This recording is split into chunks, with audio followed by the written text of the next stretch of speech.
He said, let's cut $700 billion for domestic discretionary, let's cut defense, and yeah, let's get rid of both oil and gas subsidies, let's have a millionaire's tax or a top 1% tax. He relies more on tax increases. There are plans on the table, and I think if you try to compare them, and then there's a group of 6 that is trying to breathe life into the Simpson-Bowles thing. If you compare the plans, I think here's what's noteworthy. The Simpson-Bowles thing and the Ryan thing, this is expressed as percent of GDP, would cut about the same amount, achieve the same amount of savings.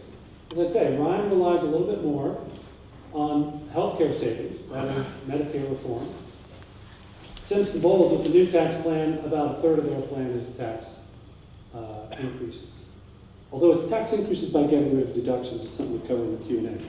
When is that a tax increase or not? If you radically lower rates but get rid of deductions, did a politician violate the tax pledge or not?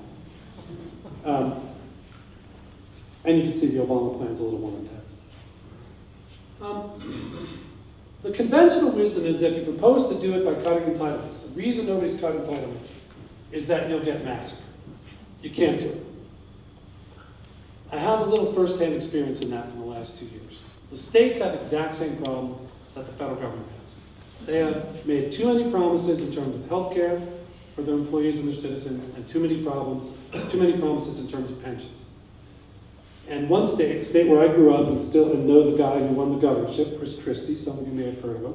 We went to high school together and I helped encourage him to get into politics and helped him since.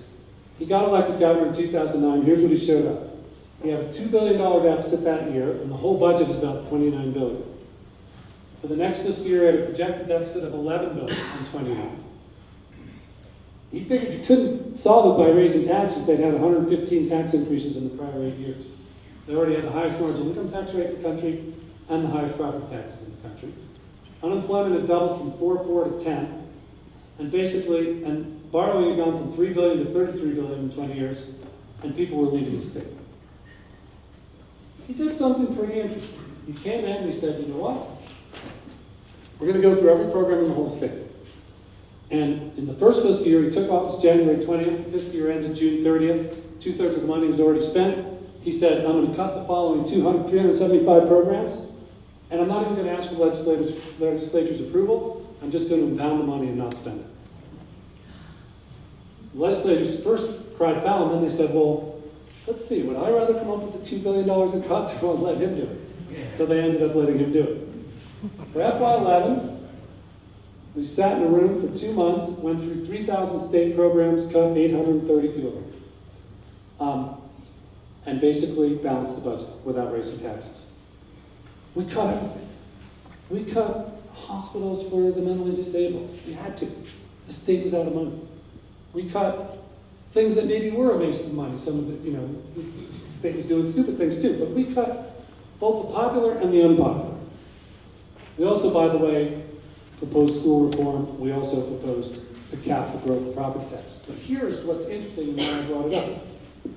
He was elected in a very tight race. He was running against a fellow named John Corzine, who'd been the head of Goldman Sachs. John Corzine spent $60 million. He spent $12 million. John Corzine spent all his ads on negative ads. So the day he was elected, he barely won. And right before the election, it was even. His approval-disapproval was even. He cut all these programs everybody said you can't touch. Cut health care, he cut disabled, he cut everything. And what happened? His popularity, his approval-disapproval went from 44-44 to 56-28 in a year. And even the Democrats in the polling said, look, we don't even agree with all the things he did, but we had to do something different. And I think that's where the American people are right now. We have to do something different.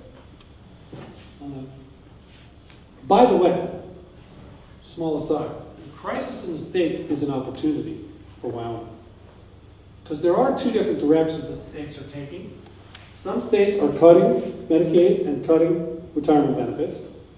About half the states, there's only one other dial you can turn, are raising taxes. So Mark Dayton won in Minnesota, proposed to raise the top income tax rate. Pat Quinn won in Illinois, proposed to raise their income taxes from 3% to 5%. Jerry Brown, $12.5 billion tax increase, so on. I think right now there's an interesting opportunity, because if you look at the migration of companies, In the last 10 years, when a company's moved, only about a third of them have gone overseas. 2/3 of them have gone from one U.S. state to another U.S. state. So if you look at Wyoming, I think with low taxes, low energy costs, a great workforce, and obviously a great environment in which to live, we could actually be attracting companies from these states. But I do think you have to make the investments that will attract people that you can only make if you hold the line on healthcare and retirement costs. You're only going to be able to invest in broadband or in the K through 12 the education system, if you make those investments. I'll just close with this. People say this is a long-term problem, that's why we're not doing anything about it. The consequences are here right now.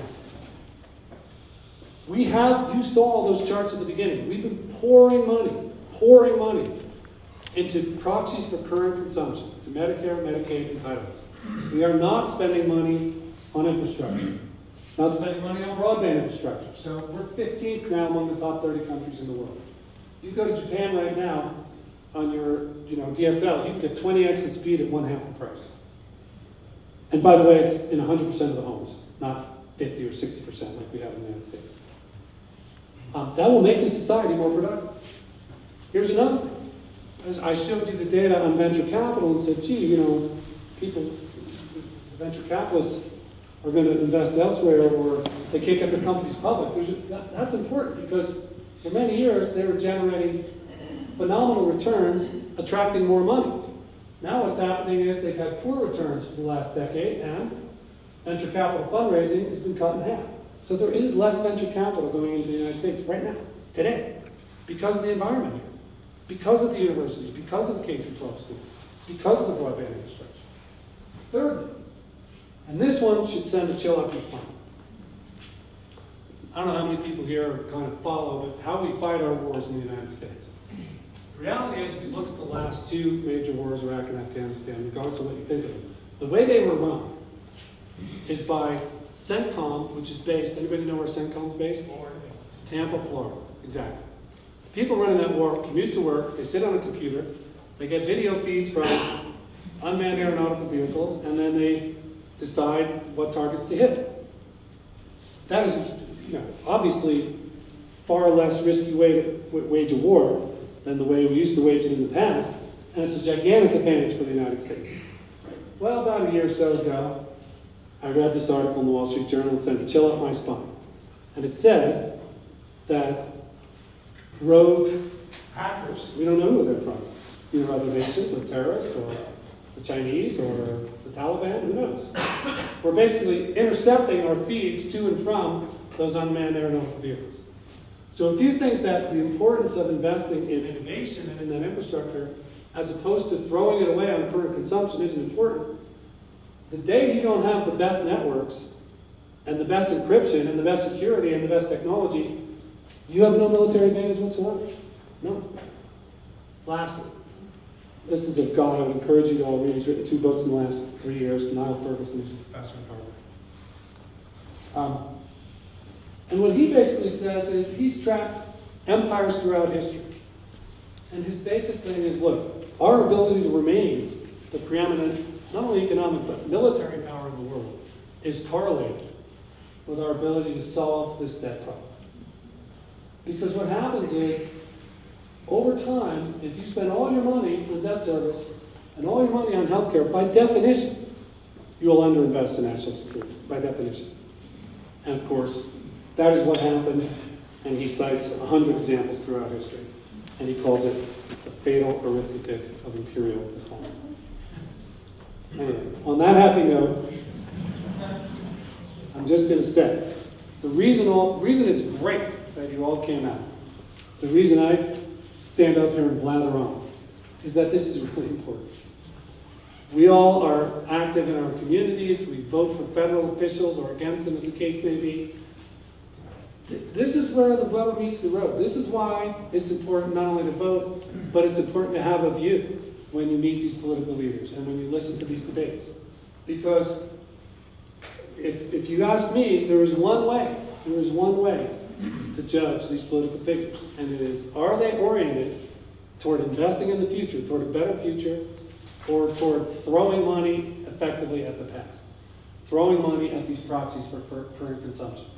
If you do not reform entitlements, there will be a lower standard of living and higher taxes in the United States, guaranteed for the rest of your lifetime. It's that simple.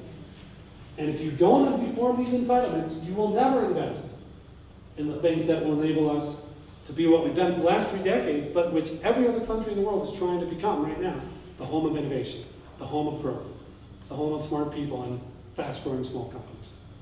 So this stuff really matters. And I'm very glad you listened. My proposal to you is that we should think about growth as the #1 dominant driving principle of economic policy. And if you're going to believe that, you have to drive down the spending that is not associated with growth and think about how to have a stronger economy. So thanks very much. I look forward to everybody's questions. Bob,